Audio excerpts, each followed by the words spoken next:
Everyone has seen pictures of Himeji Castle. It's one of the most recognizable buildings in Japan. And everyone has heard about Kobe beef. It's one of the most famous foods in Japan. So what happens if you combine them both in one day? Well, nothing strange happens at all, to be honest. Both Himeji and Kobe are common day trips from Osaka and Kyoto. Making this trip in one day is nothing strange and nothing challenging, but there's still a lot of people asking about it online. How do I get there? In which order should I visit the cities?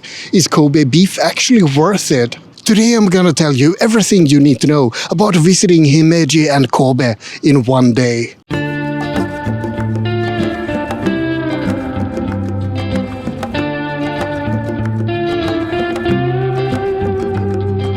My trip starts in the morning in Osaka, and I'll be going to Himeji first, and then Kobe, and then onwards to Kyoto. I'm switching cities from Osaka to Kyoto, but I don't want to be traveling with a lot of luggage on a sightseeing day like this. So I sent my suitcase ahead of me yesterday, and I'm just traveling with a day pack today, which is a little bit terrifying because all my stuff is somewhere now. The quickest way to get between Osaka and Himeji is with a Shinkansen. It's not the cheapest way, but time is of the essence on a day like this. A Shinkansen ticket between Osaka and Himeji will cost you a whopping 3,350 yen, but it'll only take you half an hour to get there. My Shinkansen departs at 8:44 and it'll arrive at 9:14. You can also take a slower train, but that will take you around an hour, but it will cost you half as much. Anyway, let's see if I can find the Shinkansen and maybe some breakfast as well.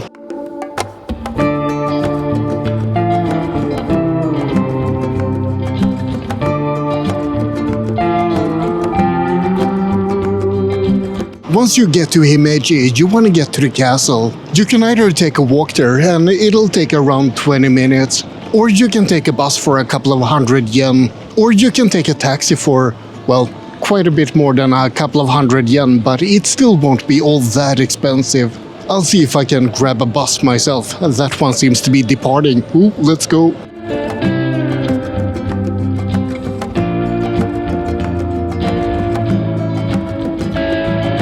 So it turned out that bus went in not exactly the right direction. I'm gonna have to take a little walk, and you get to see a little bit more of Himeji.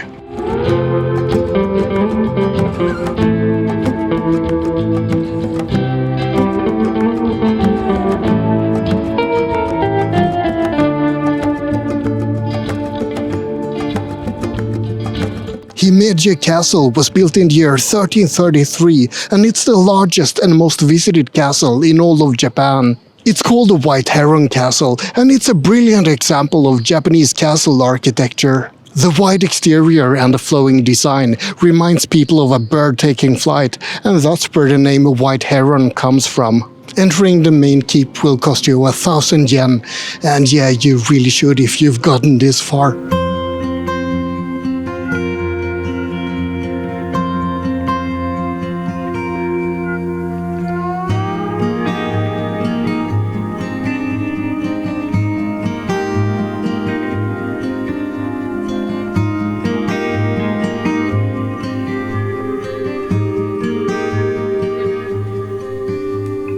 There's a long and bloody history surrounding the castle, but I'm not gonna go into all of those details.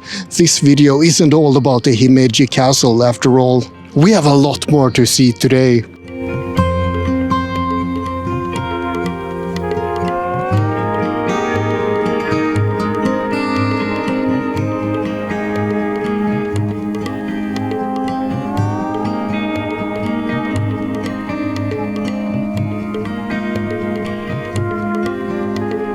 You can do a lot more in Himeji than just visit the castle. The Kokoen Japanese garden, for example, or just garden as they call it in Japan. It's quite magnificent and well worth exploring in full detail. And you can visit temples or go hiking or visit a Japanese toy museum or the Himeji City Zoo.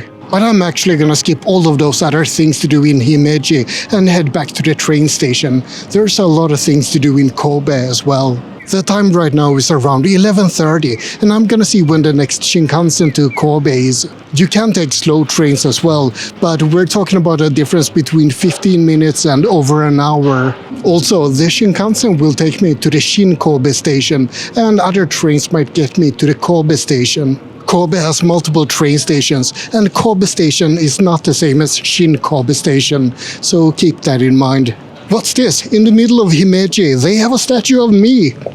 I think it's me at least. I made it in time for the 11:52 Shinkansen, and the ticket price was 2,720 yen.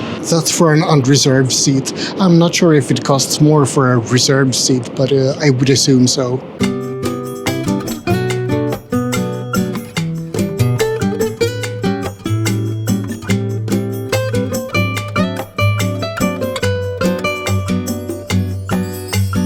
Why was I being so stubborn about going to Shin Kobe and not Kobe Station? Well, there are two reasons for that.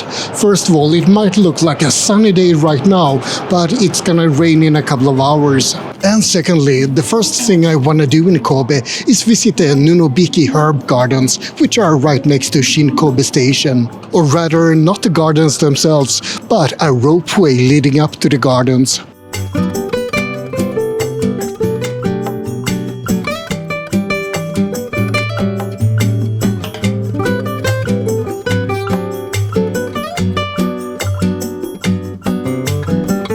Nunobiki Herb Gardens isn't just a herb garden, it's a whole little adventure with lots of things to see. First, there's an amazing ropeway to get to the top of the mountain, and it costs 1,400 yen for a one-way ticket. And you get a lovely view of the city on the way up. Not to mention the view from the top of the mountain. I saw a Reddit comment saying that it's ranked as one of the top 3 views in Japan. And from here it's time to explore all of the gardens down to the middle station.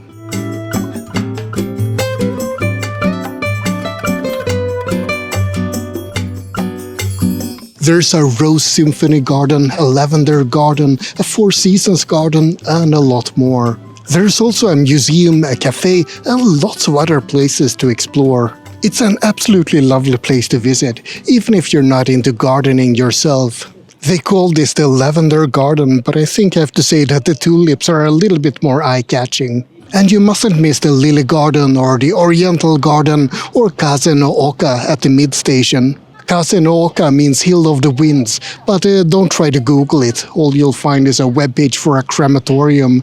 After exploring the gardens and maybe having a drink or two, it's time to decide how to get down. You can either take the ropeway gondola down, or you can hike your way down instead. I think I already mentioned that I bought a one-way ticket, so yeah, there's no surprise which one I'm gonna do. It's just a couple of kilometers, but it's pretty steep downhill, so maybe don't take your 90-year-old grandma on a hike here.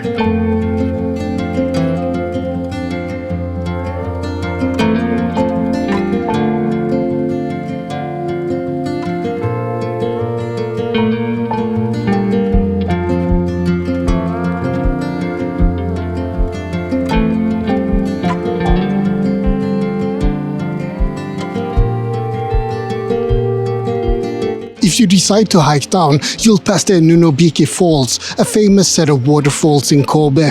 They're quite gorgeous, and I recommend that you take this little extra detour to see them. The falls are part of a set of divine waterfalls in Japan, and they're listed among the 100 best waterfalls in the country. But I think that the best part of hiking down is that you get to take a relaxing break from city life, especially if you're staying in Osaka. So take the time and enjoy the Japanese nature.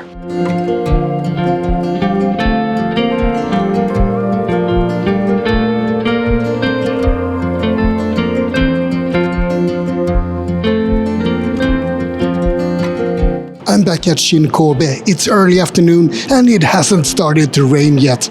Mission accomplished. Now it's time to take a subway to the Sannomiya station and see if I can find a restaurant that has Kobe beef. To be honest, I don't think that Kobe beef is gonna be the highlight of the trip for me. I've tried Wagyu and I think it's good, but it's a little bit too fatty and a little bit too rich and maybe a little bit too much umami for my palate. But when in Kobe, you have to try some Kobe beef.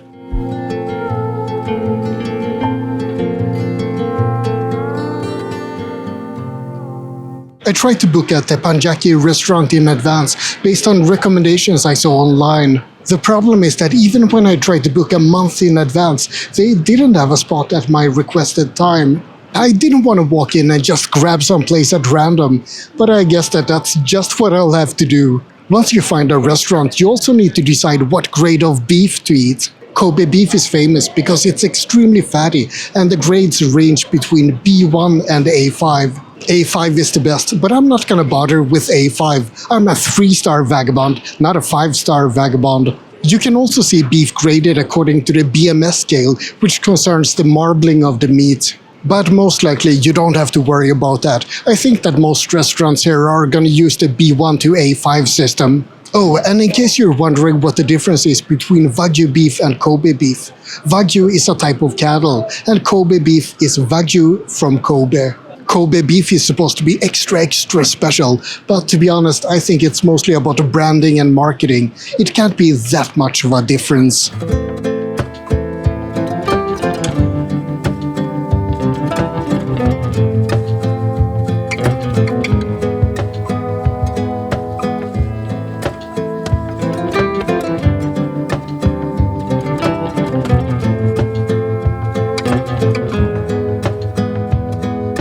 So was that any good? Of course it was good. It had bloody well better be good if it cost more than 10,000 yen. The whole dining experience wasn't just a meal, it was a whole experience. The meat and the vegetables were cooked to perfection right in front of your eyes. And it did taste marvelously, I can't say anything other than that. But did it taste 10,000 yen? No, it did not. Maybe beef like that is just pearls for swine when it comes to me, but I just can't justify the price compared to what you get. Your mileage may of course vary, but yeah, I'm happy I did it, but I'm not gonna, scramble to get back here and do it again.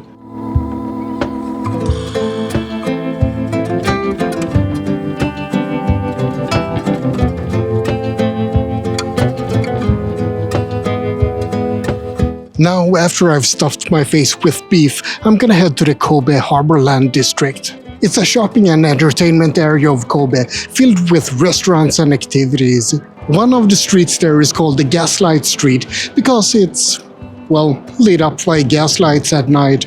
You can also gaze up at the Kobe Port Tower there, or go to the Kobe Maritime Museum. And you can do a lot of other things in Kobe too. You can go to Port Island and visit the Kobe Animal Kingdom. Or you can visit Chinatown, or look at shrines, or go to the Kobe Earthquake Museum. But you're gonna have a hard time to do all of that in just one day. I tried to choose the things that were most important to me, and I hope that this video gave you some ideas for things to do at least. But now it's about time for me to go to the station and catch yet one more train, this time to Kyoto. And with a little bit of luck, my luggage will be waiting for me at the hotel. And that's about it for this video about how to make a day trip to Himeji and Kobe in one day. And now it's starting to rain as well, so yeah, it's about time to say goodbye. Like and subscribe, but most importantly, have a great day.